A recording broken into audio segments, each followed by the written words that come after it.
परमात्मा श्री राधा कृष्ण के चरणारविंदों में शतकोटि नमन वंदन। मित्रों को, जिज्ञासुओं को, धर्म प्रेमियों को, ज्योतिष विज्ञान प्रेमियों को हर हर महादेव, बम बम भोले नमः शिवाय। मित्रों, ऋषियों ने कहा है शास्त्रों में, आयु कर्म वित्तं च विद्या निधनमेव च पंचैतान्यविसृज्यन्ते गर्भस्थस्यैव देहिनः। आयु कर्म वित्त विद्या और मृत्यु। आयु कर्म वित्तं च विद्या निधनमेव च, ये 5 चीजें ऋषियों ने ऐसा कहा और सत्य है कि वो ब्रह्म ने, विधि ने, ब्रह्मा जी ने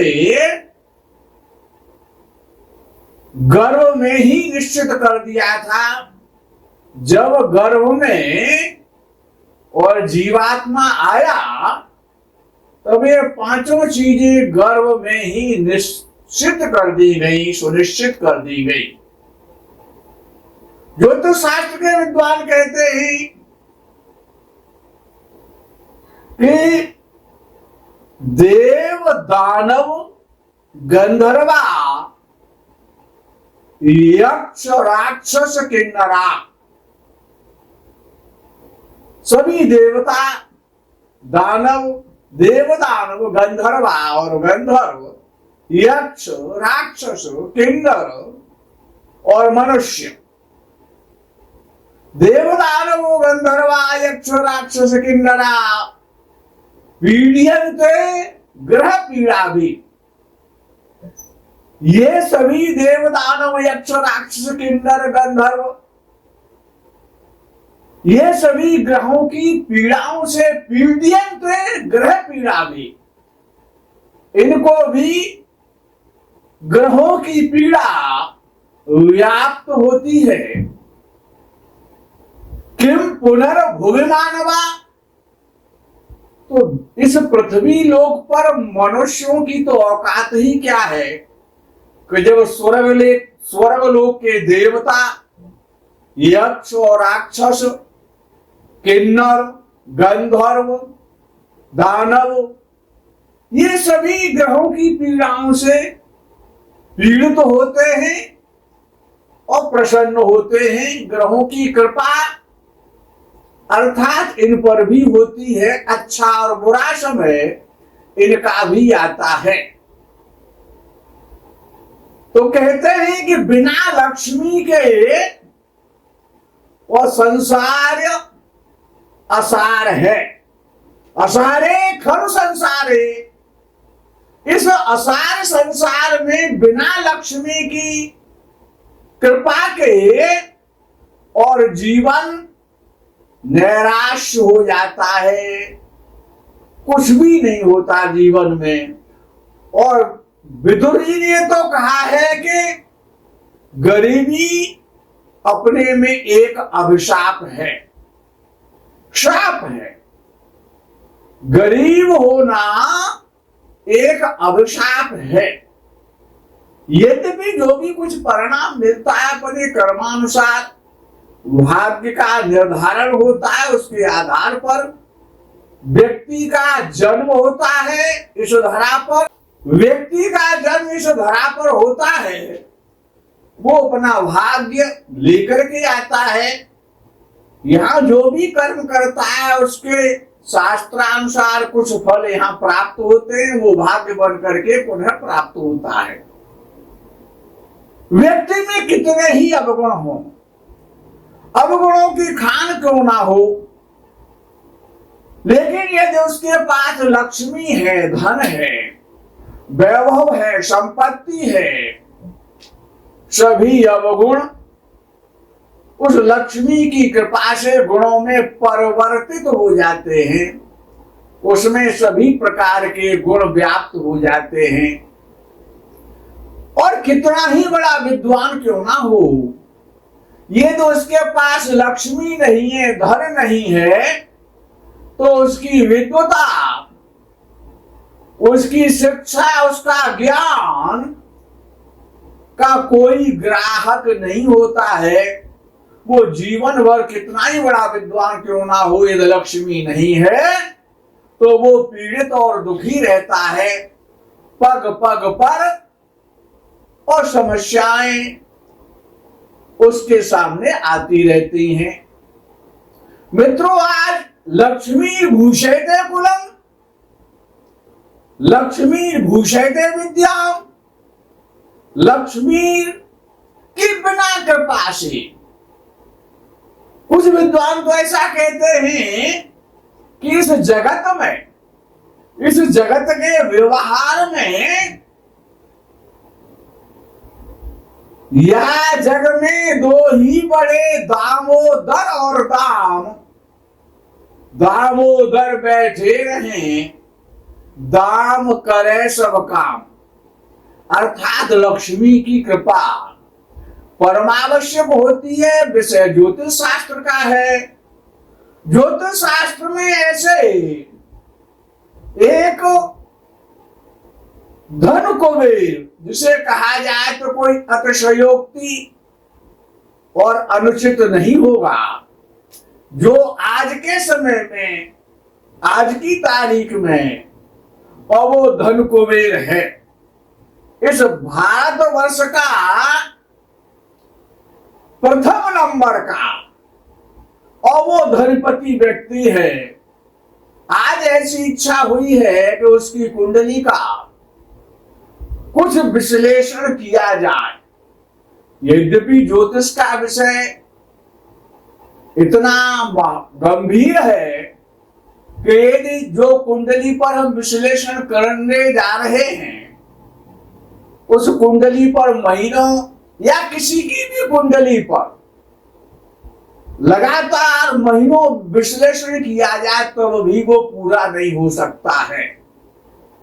मित्रों, आज कुंडली पर विश्लेषण कर रहे हैं, आप समझने का प्रयास करें। यद्यपि जो योग, जो अवस्थाएं, जो ग्रह, यद्यपि इससे पूर्व भी हमने बहुत सारी कुंडलियों पर विवेचन विश्लेषण किया है, तथापि आज पुनः इच्छा जागृत हो रही है, तो आज इस कुंडली पर कुछ प्रकाश डालने का हम प्रयास करेंगे। अपनी स्वबुद्धि के अनुसार, जो ज्योतिष शास्त्र के सिद्धांत और सूत्रों के अंतर्गत आता है कि पाराशर ऋषि ने जो योग बनाए हैं, जो अवस्थाएं बताई हैं, उसके आधार पर वस्तुतः इस व्यक्ति विशेष पर, जो आज का धन कुबेर है भारतवर्ष का, जगत में अपना दिगंत में लक्ष्मी के बल पर और नाम रोशन कर रहा है, जिसको नाम से जाना जा रहा है, क्या ज्योतिष शास्त्र के माध्यम से उसकी कुंडली उसके ऊपर खरी उतरती है या नहीं उतरती है, ये विषय है। मित्रों, प्रारंभ करते ही एक सिंह लगन की कुंडली है। ये सिंह लगन है। ये जन्म 24 जून 1962 में हुआ था अहमदाबाद में। इस व्यक्ति का, इस जातक का जन्म 24 जून 1962 में ठीक दोपहर 12 बजे और अहमदाबाद में होता है। अहमदाबाद में इसका जन्म हुआ है। और जब इसका जन्म हुआ था तो दिन के 12 बजे इसका जन्म हुआ। और ये व्यक्ति कुंभ राशि का है।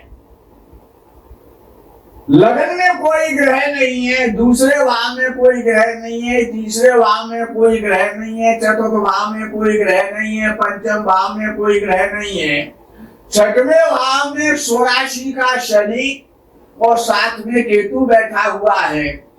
बृहस्पति और चंद्र सप्तम भाव में कुंभ राशि के बैठे हुए हैं।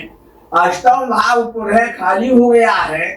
मंगल भाग्य स्थान में अपनी मूल त्रिकोण राशि में बैठा हुआ है।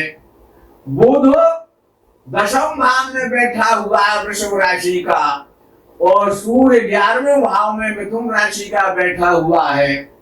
शुक्र और राहु दोनों ही ग्रह द्वादश भाव में विदेश भाव में कर्क राशि के बैठे हुए हैं। ये इस व्यक्ति की कुंडली है। जब इस व्यक्ति का जन्म हुआ तो बृहस्पति के नक्षत्र में होता है इस व्यक्ति का जन्म, जातक का जन्म। गुरु की महादशा में इसका जन्म हुआ। 4 वर्ष 7 महीना और 29 दिन तक, बचपन में जन्म से लेकर के 4 वर्ष 7 मास और 29 दिन और बृहस्पति की दशा चली थी। अर्थात बृहस्पति में राहु का और अंतर चल रहा था जब इसका जन्म हुआ था।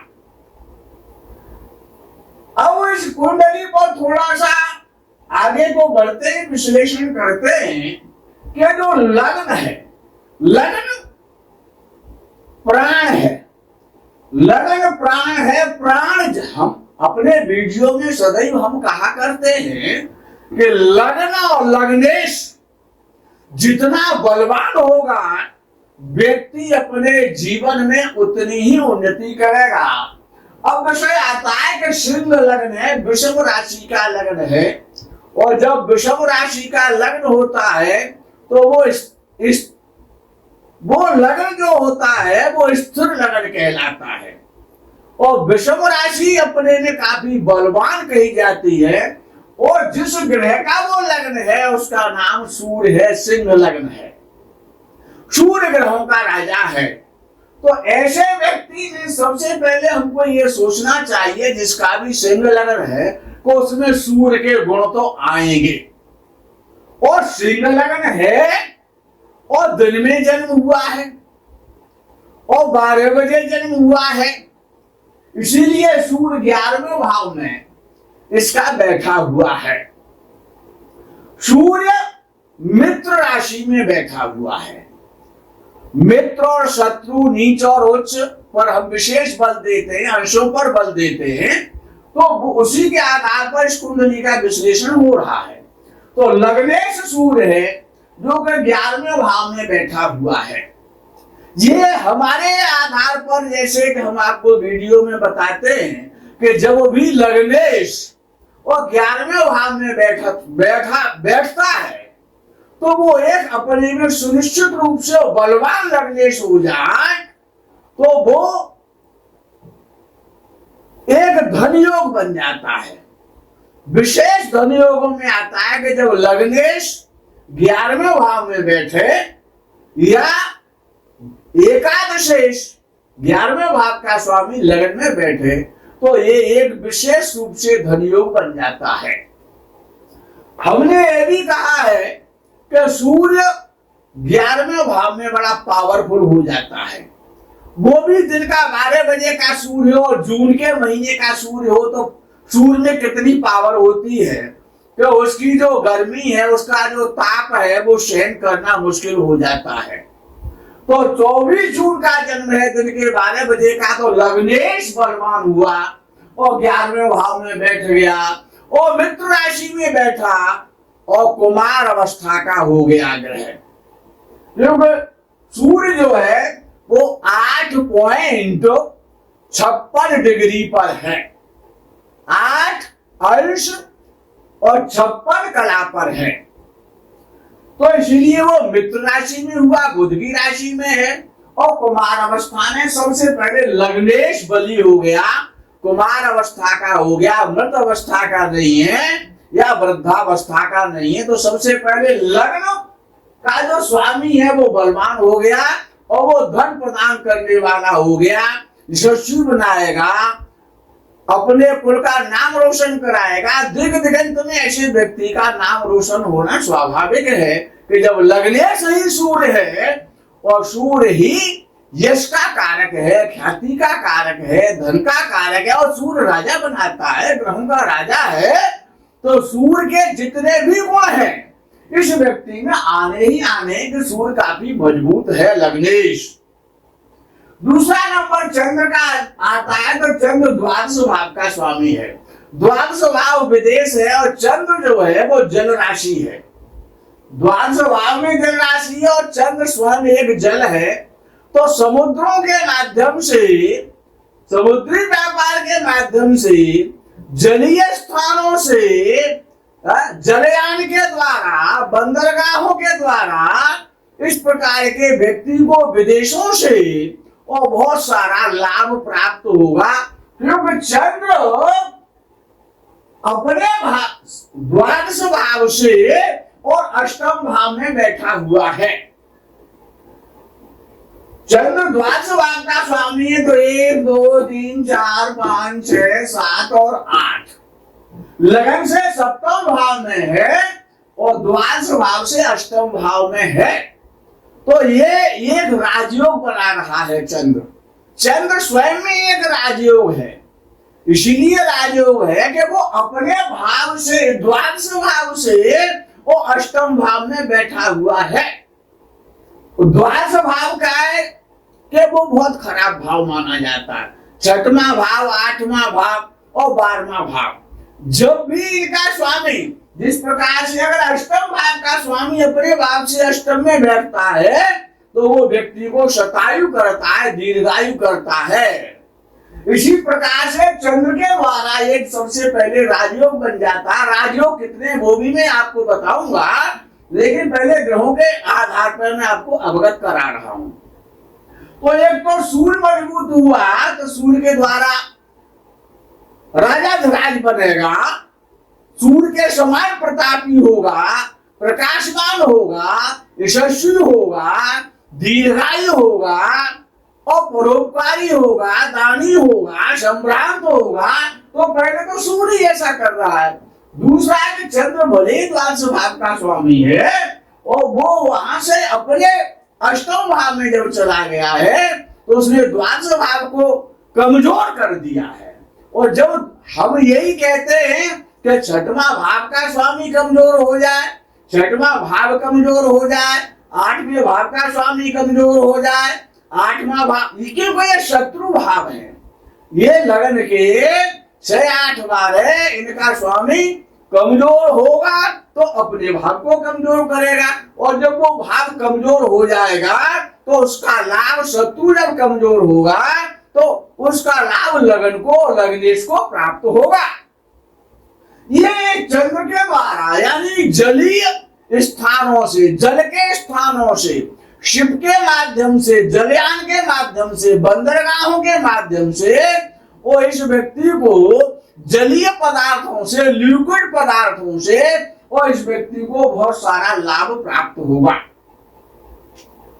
अब विषय आता है कि आगे नंबर मंगल का आता है। अब मंगल स्वयं में एक राजयोग दे रहा है। सिंह लगन में मंगल सबसे बली होता है और राजयोग देता है।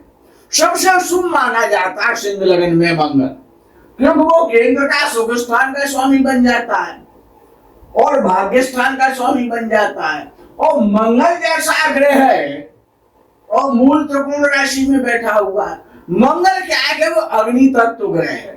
तो पावर सेक्टर के द्वारा, ऊर्जा के द्वारा, बिजली के द्वारा, कॉपर के द्वारा, प्लास्टिक के द्वारा, क्योंकि इन सारी चीजों का मंगल कारक है, तो इन सबसे इस व्यक्ति को धनी बनाएगा, क्योंकि वो अपनी मूल त्रिकोण राशि में बैठा हुआ है, भाग्य होकर भाग्य स्थान में बैठा हुआ है। और मंगल की विशेषता ये है कि भाग्य स्थान का स्वामी तो वो है, अपने भाग्य स्थान को देख रहा है, बैठा हुआ है अपने भाग्य में। और विशेषता है कि मूल त्रिकोण राशि में बैठा है भाग्येश।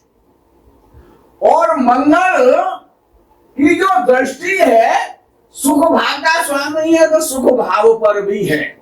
उसकी जो 8वीं दृष्टि है, 1 2 3 4 5 6 7 और 8, सुख भाव का स्वामी सुख भाव को देख रहा है, भाग्य स्थान में बैठा हुआ है। अब इससे ज्यादा मंगल अच्छा और क्या हो सकता है किसी भी व्यक्ति का। किसी पापक ग्रह से वो पीड़ित नहीं हो रहा है, बली है, मूल त्रिकोण राशि का है, शुक्र स्थान का स्वामी है, तो शुक्र स्थान को देख रहा है। तो इस व्यक्ति के पास आलीशान भवन होंगे, राजभवनों में राज करेगा, घोड़े हाथी इत्यादि बड़ी बड़ी लग्जरी गाड़ियां होंगी, समस्त प्रकार के भूमि का सुख है, वाहन का सुख है, भवन का सुख है, मंगल से संबंधित जितनी भी चीजें विचारणीय है, पावर सेक्टर है, प्लास्टिक है, बिजली है, हथियार है, दवाइयां है, इन सबसे मंगल इसको हमेशा धनी बनाएगा। क्यों? भाग्येश बली है। और भाग्य फलति सर्वत्र, नाचा विद्या ने पौरुषम, न विद्या बलवती होती है न पुरुषार्थ बलवती होता है, और मंगल तो पुरुषार्थ का पुरुषार्थ है। तो ये जो मंगल है, जब सुख स्थान का स्वामी सुख स्थान को देख रहा है तो समस्त प्रकार के वो सुख देगा, भाग्य उसका साथ देगा, लग्नेश बलवान है, चंद्र भी उसका राजयोग बना रहा है। अब आगे बढ़ते हैं तो बुध का नंबर आ जाता है। बुध भी इसका कुमार अवस्था में है, बुध इसका कुमार अवस्था में है, और बुध अतमित्र राशि में बैठा हुआ है। नक्षत्र राशि के आधार पर बुध इसका अतमित्र राशि में केंद्र में बैठा हुआ है, धन स्थान का स्वामी है और लाभ स्थान का स्वामी है। केंद्र में बैठा हुआ है, कुमार अवस्था का है, तो बुध क्या है कि बुद्धि है, वाणी है, व्यापार है, समस्त प्रकार का व्यापार का एकमात्र कारक और लॉर्ड है बुध। तो ये व्यक्ति जो कर्म स्थान में बैठा हुआ है, वो तो व्यापार के द्वारा, बुद्धि के द्वारा, और ये व्यक्ति हमेशा व्यापारी रहेगा, बड़े स्तर का व्यापारी होगा, क्योंकि बुध केंद्र में बैठा हुआ है और वो हर व्यापार इसको सूटेबल होगा, क्योंकि बुध बली है, किसी ग्रह के साथ नहीं बैठा, स्वतंत्र होकर के बैठा है। और जब बुध स्वतंत्र होकर के बैठता है तो वो अपना जो उसकी मूल प्रवृत्ति है, जो उसका मूल गुण है, गणित है, विद्या है, बुद्धि है, हिसाब किताब है, इन सब के द्वारा और अपनी मूल प्रवृत्ति के आधार पर इसको काफी उच्च कोटि का व्यापारी बनाएगा, बिजनेसमैन बनाएगा, कंपनी मालिक बनाएगा, धन को बढ़ाएगा, धन स्थान का स्वामी है, लाभ स्थान को बढ़ाएगा, लाभ स्थान को मजबूत करेगा,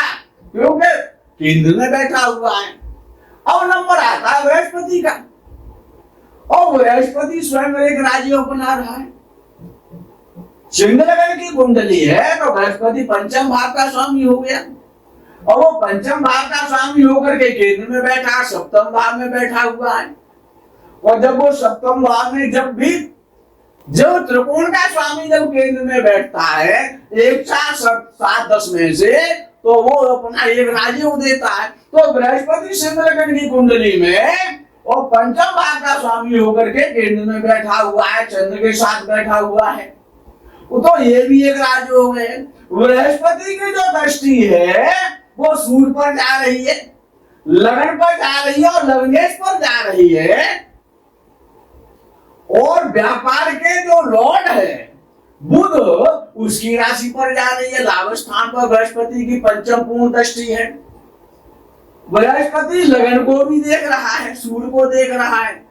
बृहस्पति की दृष्टि कितनी शुभ होती है, वो भी सूर्य जैसे ग्रह के लिए। सूर्य का तो वो मंत्री है, सूर्य का तो वो गुरु है। तो उस स्थिति में बृहस्पति की दृष्टि का सूर्य पर होना, बृहस्पति की दृष्टि का लगन पर होना, तो ये एक बृहस्पति स्वयं राजयोग दे रहा है, केतु त्रिकोण का राजयोग दे रहा है, दृष्टि के माध्यम से राजयोग दे रहा है, मंगल बली होकर के भाग्य स्थान में बैठ करके भाग्य को बलवान कर रहा है, मूल त्रिकोण राशि का होकर के बैठा हुआ है, सुख स्थान को देख रहा है, समस्त प्रकार के सुखों को प्रदान करेगा। अब वो आगे का विषय आता है शुक्र। हमने कहा है अपने कई सारे वीडियो में कहा है कि 12वें भाव में शुक्र को वरदान मिल जाता है, भोग विलासता का कारक है। और जब शुक्र 12वें स्थान में बैठता है, जल तत्व ग्रह है शुक्र, और जल तत्व स्थान है, जल तत्व राशि में बैठा हुआ है। और उसकी विशेषता यह है कि शुक्र का राहु मित्र है, परम मित्र है राहु उसका। तो शुक्र भी वहां पर कारक है और राहु भी शुक्र के कारण कारक है। और हमने ये भी कहा है कि कर्क राशि का राहु, सिंह राशि का राहु, वृषभ राशि का राहु, तुला राशि का राहु, मीन राशि का राहु, ये हमेशा धनी बनाता है। कहां से बनाता है? विदेशों से बनाता है। विदेश स्थान में बैठा हुआ है तो विदेशों के माध्यम से राहु क्या है कि वो डीजल है, पेट्रोल है, ऊर्जा है, गैस है, मशीनरी है, जलयान है, जलशिप है, ये तो हमने बताते।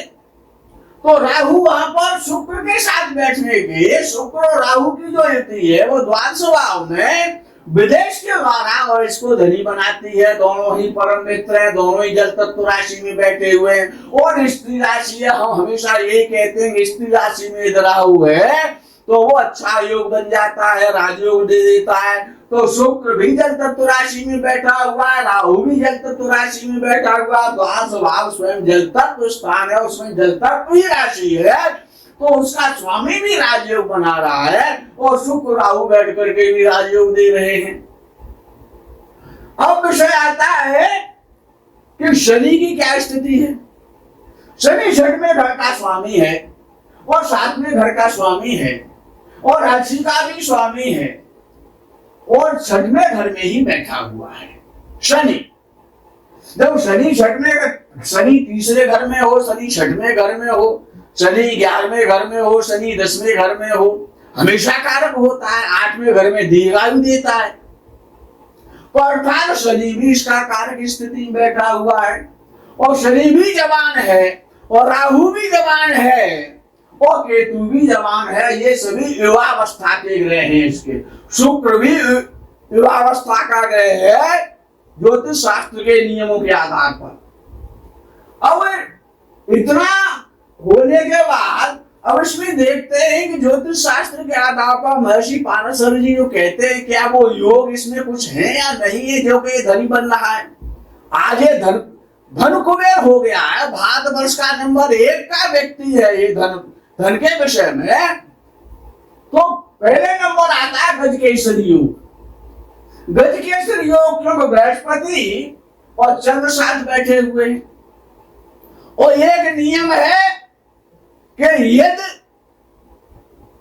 बृहस्पति और चंद्र सातवें घर में बैठे हो, मित्रों याद रखना ये बड़ा पावरफुल गजकेसरी योग है कि जब बृहस्पति और चंद्र एक साथ, गजकेसरी योग एक प्रकार से नहीं बनता, कई प्रकार से बनता है।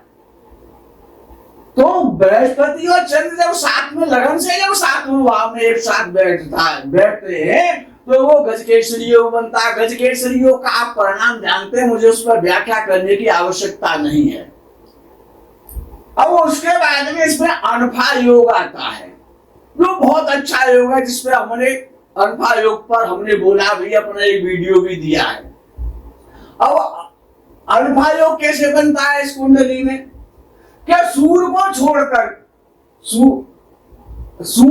छोड़कर चंद्र से द्वादश भाव में कोई ग्रह हो, एक प्रकार से मैं बता रहा हूं। अनफा योग भी कई प्रकार से बनता है कि सूर्य को छोड़कर चंद्र से द्वादश भाव में, अर्थात चंद्र से द्वादश भाव में सूर्य ना हो और कोई सा भी ग्रह बैठा हो, द्वादश भाव में बैठे तो अनफा नाम का योग बनता है, जो कि बड़ा धनवान बनाता है, धनी बनाता है, यशस्वी बनाता है और बड़ा पावरफुल योग है धन के लिए, व्यापार के लिए।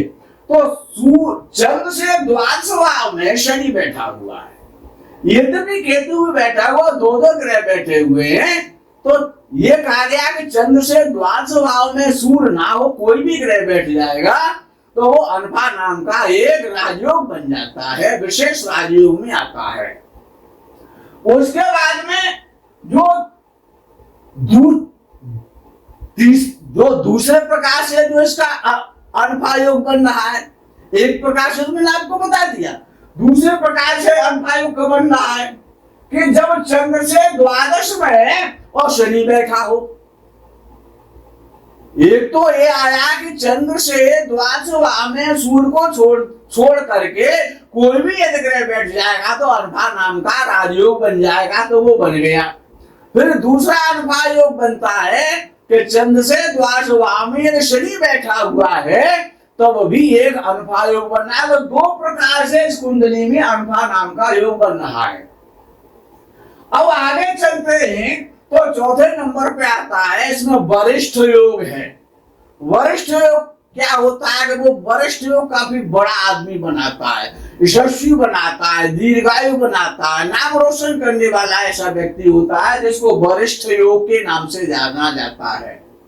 तो वरिष्ठ योग कैसे बनता है कि सूर्य से तीसरे भाव में, छठवें भाव में, नौवें भाव में या 12वें भाव में जब चंद्र होता है तो वरिष्ठ योग बन जाता है। सूर्य से 3, 6, 9 और 12 में जब चंद्र होता है तो वो वरिष्ठ योग बनता है।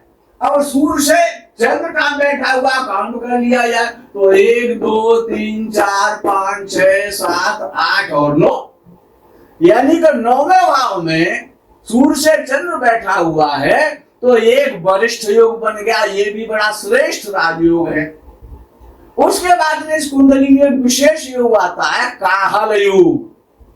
काहल नाम का इसमें योग बना हुआ है कि 9वें भाव का स्वामी और चतुर्थ भाव का स्वामी नवमेश यानी भाग्येश और सुखेश परस्पर केंद्र में हो।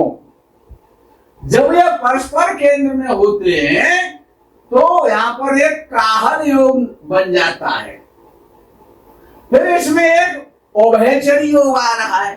उभयचरी योग का भी हमने आपको वीडियो दिया है पूर्व में।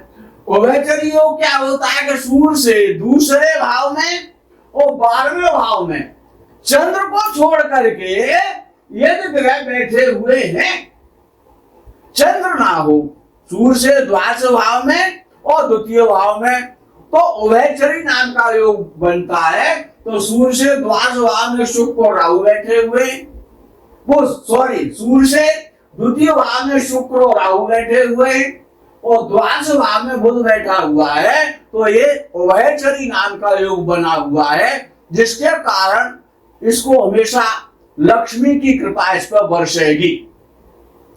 अब आगे उभयचरी योग के बाद इसका नंबर आता है काहल योग, इसका बन गया।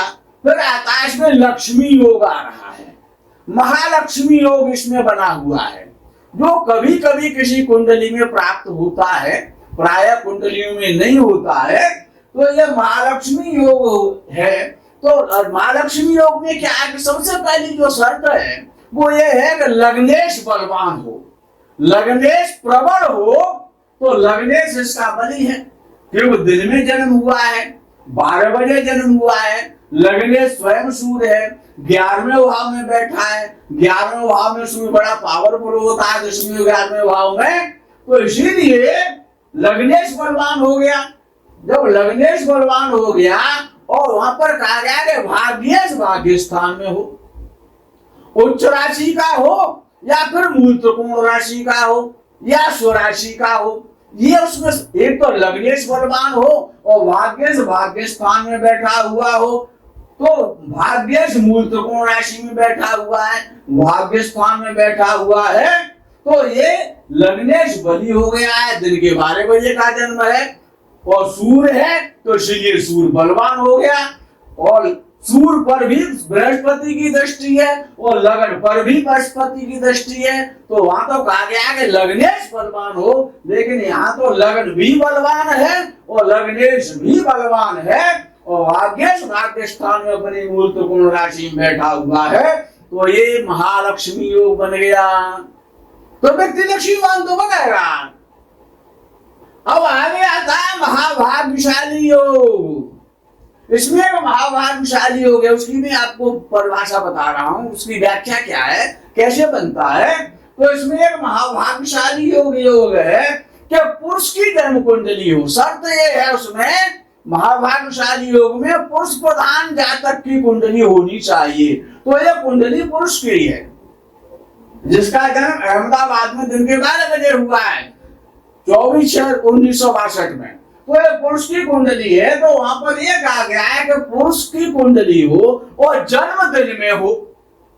तो इसका जन्म दिन में हुआ है, 12 बजे हुआ है, उसकी शर्त पूरी हो रही है। आगे क्या देखते हैं कि लगन सूर्य और चंद्र, लगन सूर्य और चंद्र तीनों ही वृषभ राशि में हो, तीनों ही वृषभ राशि में हो, पुरुष की कुंडली हो, दिन में जन्म हो, और यहाँ तो दिन में जन्म हुआ लेकिन दोपहर को हुआ, सबसे उत्तम उच्च कोटि का टाइम होता है। भगवान राम का जन्म दिन के 12 बजे हुआ ना, तो दिन के 12 बजे जन्म होता है, उनका सूर्य बहुत पावरफुल हो जाता है। तो यहाँ तो वो सारी शर्तें पूरी हो रही है, जो कि महाभाग्यशाली योग बनता है। अब उसमें जब दिन में जन्म हुआ है, कुंडली भी पुरुष की है, लगन भी वृषभ राशि का है, चंद्र भी वृषभ राशि में कुंभ राशि में बैठा हुआ है, और सूर्य भी वृषभ राशि में मिथुन राशि में बैठा हुआ है, तो ये महाभाग्यशाली योग है। आगे जो योग है वो है अखंड साम्राज्य योग, जिस पर हमने पहले विवेचन भी किया, व्याख्यान दिया है, वीडियो बनाया है।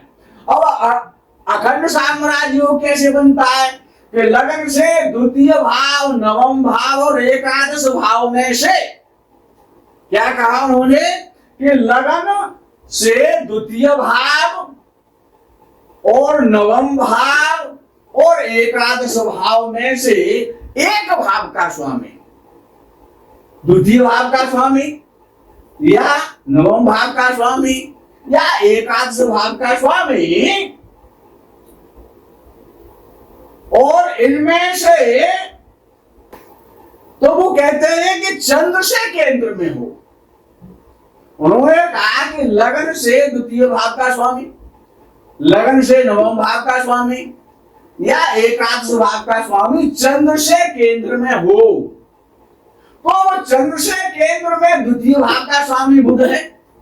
चंद्र यहां बैठा हुआ तो 1 2 3 4 ये केंद्र में बैठा हुआ है चंद्र से, और एकादश भाव का भी स्वामी बुध बना हुआ है, तो दो भावों का स्वामी बुध है और वो चंद्र से केंद्र में बैठा हुआ है, तो ये अखंड साम्राज्य योग है। आगे लिखते हैं कि इसमें और कैसे बनता है अखंड साम्राज्य योग, दूसरा प्रकार आ गया। आगे लिखते हैं कि लगन से दूसरा पांचवा और नौवा, उन्होंने लिखा कि दूसरा, पांचवा और नौवा लगन से अखंड साम्राज्य योग की आपको मैं व्याख्या बता रहा हूं कि लगन से दूसरा, पांचवा और नौवें भाव का स्वामी, यदि इनमें से तीनों भावों से किसी का भी स्वामी यदि बृहस्पति हो, लगन से द्वितीय, पंचम, नवम भाव का ये स्वामी बृहस्पति है, तो अखंड साम्राज्य योग बन जाएगा। तो पंचम भाव का स्वामी बृहस्पति है और बृहस्पति की विशेषता है कि वो केंद्र में बैठा है। तो उन्होंने तो इतना ही कहा कि इन तीनों भावों से किसी भाव का स्वामी बृहस्पति हो तो अखंड साम्राज्य योग बन जाएगा। तो इसमें अखंड दूसरे प्रकार से भी अखंड साम्राज्य योग बन गया। आगे इसमें एक हर्ष योग है। हर्ष योग नाम से ही जगत विदित है, प्रसन्न रखने वाला, हर्ष देने वाला। तो ऐसा जो योग है हर्ष नाम का, ये 10वें नंबर का योग आ गया इसमें। तो ये हर्ष योग जो है वो 6वें घर का स्वामी, 6वें घर का स्वामी कौन? शनि। वो लिखते हैं कि 6वें भाव में हो, 8वें भाव में हो या फिर 12वें भाव में हो, लेकिन 6वें घर का स्वामी शनि तो 6वें घर में बैठा है ना। वो लिखते हैं कि 6वें घर का स्वामी 6वें भाव में हो या 8वें भाव में हो या 12वें भाव में हो तो हर्ष नाम का योग बन जाता है। तो इसमें हर्ष योग बना हुआ है क्योंकि शनि 6वें घर का स्वामी होकर के 6वें घर में बैठा हुआ है। अब एक राजयोग आ रहा है कि वहां पर लिखते हैं कि चंद्र नवांश कुंडली में, अब वो नवांश कुंडली की तरफ चले जाते हैं। नवांश कुंडली में चंद्र जिस राशि में बैठा हुआ हो, इस व्यक्ति का जो नवांश है वो धनु नवांश है, धनु नवांश की इसकी कुंडली बनती है। और चंद्र जो है, राहु चंद्र और बुध तीनों ही ग्रह मिथुन राशि में बैठे हुए हैं। तो वो महर्षि पराशर कहते हैं कि राजयोग तब बनता है जो विशिष्ट प्रकार का एक राजयोग है कि नवांश कुंडली में चंद्र जिस नवांश राशि में बैठा हुआ है, लग्न कुंडली में उस चंद्र नवांश राशि का स्वामी और केंद्र त्रिकोण में बैठा हो। तो नवांश में बुध मिथुन राशि में बैठा हुआ कि वो धनु नवांश है, तो वहां पर बुध जो है लगन से केंद्र में बैठा हुआ है लगन कुंडली में, तो ये एक राजयोग बन गया।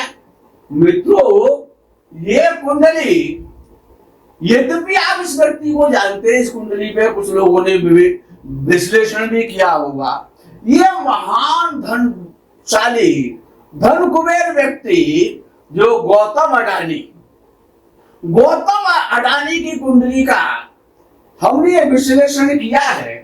यदि आपको पसंद आया हो, अच्छा लगा हो, तो आप लाइक करें, कमेंट लिखें। इसी के साथ यही विराम लेंगे। तो कहना तो बहुत कुछ था, हमने आपसे कहा कि कुंडली का विवेचन महीनों होता है तब भी वो पूरा नहीं होगा।